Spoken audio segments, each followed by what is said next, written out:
And now it's changed over here. Oscar Smith looking to replace their quarterback, Phil Simms, now down in Alabama. Ball and this team resting on the shoulders of J.C. Coleman, Chris. The Tigers in the unusual position of coming off a loss here in the season, getting it going with J.C. Coleman, the run there. Coleman would have 80 yards rushing on 13 carries, and this is one of his 2 touchdowns on the ground today from 4 yards out as the Tigers are rolling to begin.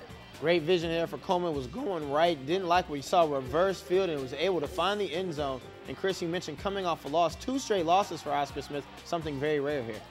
This time J.C. Coleman up the middle, cuts it outside, gets the face mask penalty, and inside the Braves 10-yard line, and a chance now for the offense for Oscar Smith to put more points on the board.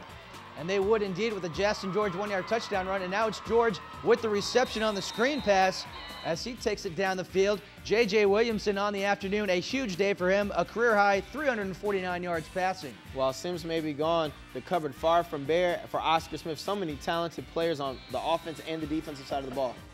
As we see the 1-yard touchdown run by George, the cheerleaders, a lot to cheer about for the Tigers.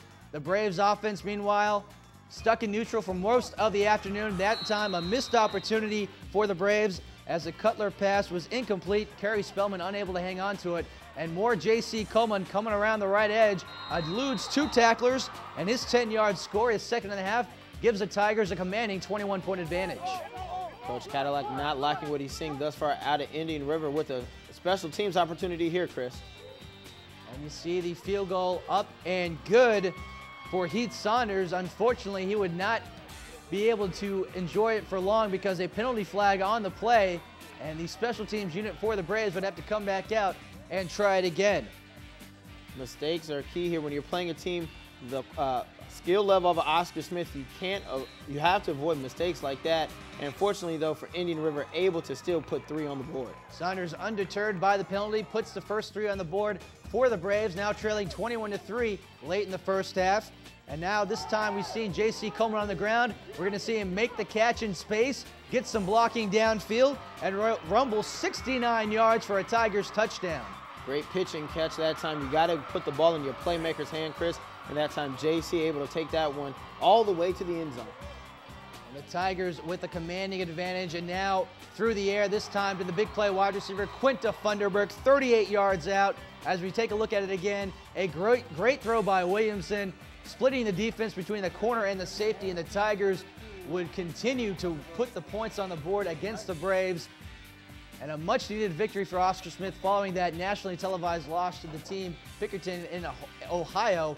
The final score for Oscar Smith, 35-3, in their 2010 season opener. The Tigers winning by 32 points. That's right. And as we look over here, we see the score. J.C. Coleman, once again, 13 carries, 80 yards, 2 touchdowns. Williamson, 13 for 20, 349 yards for 2 touchdowns passing. As we continue on, Grassfield 31, Western Branch 26. Austin Johnson with the game-winning touchdown in the waning seconds there. Hickory on top of Kings Fork, 41-12, 2 touchdowns, and Evan McLeod with 2 picks. And keep it going. Nansemond River 14, Lakeland 6, 14 unanswered points for Nansemond River in the second half. And Great Bridge 44, Deep Creek 15 in that one. Hudson with 359 passing yards.